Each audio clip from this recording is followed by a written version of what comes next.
बेटा हमारे पास है डी ब्रोगली रिलेशनशिप। क्या है बेटा?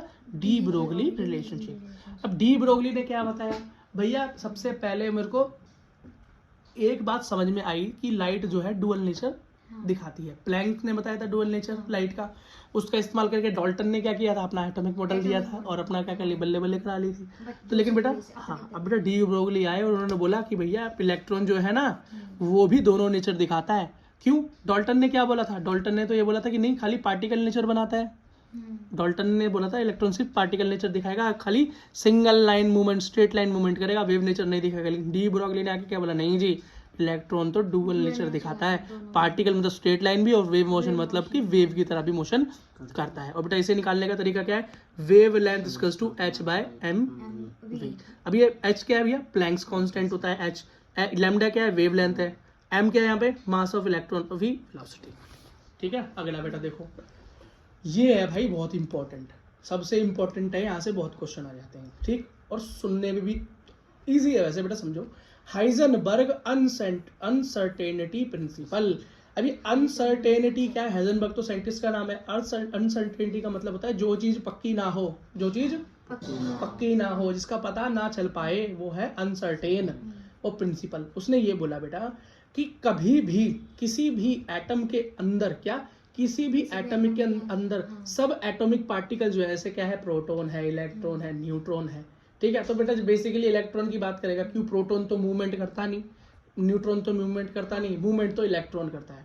तो इसने बोला बेटा उसकी एग्जैक्ट पोजीशन, अगर वो मूवमेंट कर रहा है, इलेक्ट्रॉन मूवमेंट कर रहा है, मतलब रोटेशन कर रहा है न्यूक्लियस के अराउंड, उसकी एग्जैक्ट पोजीशन और उसकी वेलोसिटी को कभी भी एक साथ निकाला नहीं जा सकता, क्योंकि वो हमेशा क्या होती है? अनसर्टेन। क्या होती है? अनसर्टेन। ये बेटा उसने ये नई चीज बता दी। बात समझ में आ गई? उसने क्या बोला? एग्जैक्ट पोजीशन नहीं बता सकते। अरे एक बात बताओ, इलेक्ट्रॉन भैया मूव कर रहा है, ये मेरा न्यूक्लियस है, ये इलेक्ट्रॉन मूव कर रहा है, तो इसने बोला एक टाइम पे तुम इसकी वेलोसिटी तो फाइंड कर सकते हो डॉल्टन के फॉर्मूले से, है ना? क्या वेलोसिटी निकाल सकते हो या उसकी पोजीशन के बारे में पता लगा सकते हो। लेकिन बेटा पोजीशन और वेलोसिटी एक साथ कभी नहीं निकाल सकते। क्यों? पोजीशन निकलने जाओगे और वेलोसिटी निकालने जाओगे तो भैया वो फिर मूव कर जाएगा, फिर मूव कर जाएगा, फिर मूव कर जाएगा। और इलेक्ट्रॉन खाली इसके अराउंड मूव नहीं करता, वो अपने एक्सिस पे भी घूमता है। जैसे अर्थ है, अर्थ अपने एक्सिस पे भी घूमती है और सन के अराउंड भी रिवॉल्यूशन करती है। तो बेटा यही तरीका है इसका, इलेक्ट्रॉन भी ऐसे ही मूवमेंट करता है। हाँ, नहीं निकाल सकते। तो उसने बोल दिया कि कभी भी वेलोसिटी और उसकी पोजीशन सब एटॉमिक पार्टिकल की कभी साथ में नहीं निकाल सकते। तो बेटा इसने एक फॉर्मूला दिया, क्या? Delta x. अभी डेल्टा क्यों लगाया इसने हर जगह? यहाँ भी delta we. Delta x, x का मतलब है पोजीशन, क्या है? तो डेल्टा मतलब बदलता हुआ, डेल्टा का मतलब चेंजिंग होता है। तो चेंजिंग पोजीशन या variation in position multiply mass of वही एटम के सब एटॉमिक पार्टिकल, अगर इलेक्ट्रॉन तो इलेक्ट्रॉन का मास, प्रोटॉन तो प्रोटॉन, डेल्टा वी मतलब उसकी डेल्टा वी मतलब उसकी वेलोसिटी, वो भी हमेशा चेंजिंग रहेगी।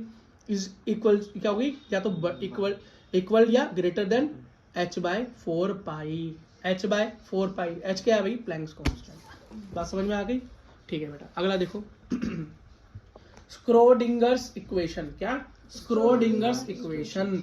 अब ये स्क्रोडिंगर क्यों आए? इन्होंने क्या किया बेटा? इन्होंने ऐसा किया, इन्होंने बोला न्यूटन के जो लॉ हैं वो तो एटम सब एटॉमिक पार्टिकल्स पे वर्क ही नहीं करते। ग्रेविटी का, फोर्स का लॉ कहीं वहां पर काम ही नहीं कर रहा।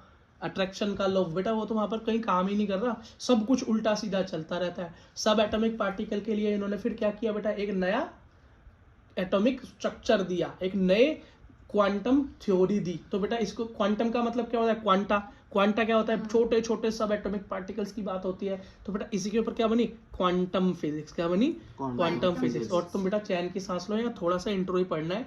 जो तुम बेटा यहाँ पर बहुत सारा ब्रीफ लग रहा है तुम्हें, यही किसी बड़े पढ़ने वाले के लिए जो फिजिक्स में आगे बीएससी करने वाला है, एमएससी करने वाला है, पीएचडी करने वाला है, उसके लिए बेटा ये क्या है? उसके लिए क्या है? चखना है। चखना समझ रहे हो? स्टार्टर है ये सिर्फ इंट्रोडक्शन है, बाद में वो पढ़ेगा क्योंकि अरे यार 11th में तो थोड़ा सा इंट्रो पढ़ा था हमने सिर्फ, और जो तुम ये पढ़ रहे हो क्या है? उनका सिर्फ इंट्रो है। तो ये क्वांटम फिजिक्स के क्या थे? करता धरता थे कौन? स्क्रोडिंगर। और क्यों? क्योंकि न्यूटन के लॉ काम नहीं कर रहे थे। और बेटा इन्होंने ही देखो बार बार चैलेंज कर करके इन सब चीजों ने देखो कितने सारे चैलेंज हो गए। इधर देखो बेटा इतने सारे चैलेंज हो गए। क्या? इलेक्ट्रॉन का डुअल नेचर बता दिया। क्या बता दिया? डुअल नेचर बता दिया। रदरफोर्ड ने खुद, डॉल्टन का जो मॉडल था वो खुद बोल रहा है कि भैया सिंगल इलेक्ट्रॉन वाले एटम पे ही काम करता है। ठीक है, और किस पे, इलेक्ट्रॉन के बेटा सिंगल नेचर पे काम करता है। लेकिन यहाँ पर आकर बात फेल हो गई, लेकिन यहाँ पर तो बात ही फेल हो गई कि इलेक्ट्रॉन तो दोनों नेचर दिखा रहा है, डी ब्रोगली ने बताया। तो बेटा यहाँ पर अदर उसकी डाल्टन की बात फेल हो गई पहली। और दूसरी, भैया कोई बड़ा एटम ले लूँ मैं जिसके अंदर इलेक्ट्रॉन ज्यादा हो, तो वहां तो वो काम ही नहीं करता। तो बेटा इस तरीके से रदरफोर्ड का मॉडल भी एंड में जाके फेल हो गया। लेकिन मोस्ट एक्सेप्टेबल तो अभी तक वही है। बस मैंने तुम्हें बता दिया, उसकी कमियां बतानी हो तो उसकी कमियां भी गिनवा देना। ऐसे पूछ लेते हैं बेटा सीबीएसई में कमियां क्या थी। ठीक है बेटा, इन्होंने इक्वेशन दी, क्या इक्वेशन दी, डी साई, बेटा ये त्रिशूल का साइन क्या है, साई, क्या है, psi, d square psi upon में d n square equals to d square psi upon में d y square, d square psi upon में डी जेड स्क्वायर। अब ये जेड स्क्वायर एक्स स्क्वायर, ये डेक जेड स्क्वायर एन स्क्वायर, ये y है क्या, और ये है क्या चीजें, देखो मैं आपको बता रहा हूँ, ये कुछ भी नहीं है इक्वेशन। इस इक्वेशन से बेटा क्वेश्चन में नहीं आता कभी। ये सिर्फ एक इंट्रोडक्टरी या इंट्रोडक्शन के लिए तुम्हें दी गई है। आप देखो और बेटा खुश हो जाओ, जानो कि ऐसा भी कुछ होता है, आगे इसके बारे में अच्छे से पढ़ लेना बस। लेकिन इसने एक आइडिया ये दे दिया कि बेटा ये जो भी हो रहा है ये 3D हो रहा है, मतलब एक्स वाई प्लेन में हो रहा है, एक्स वाई।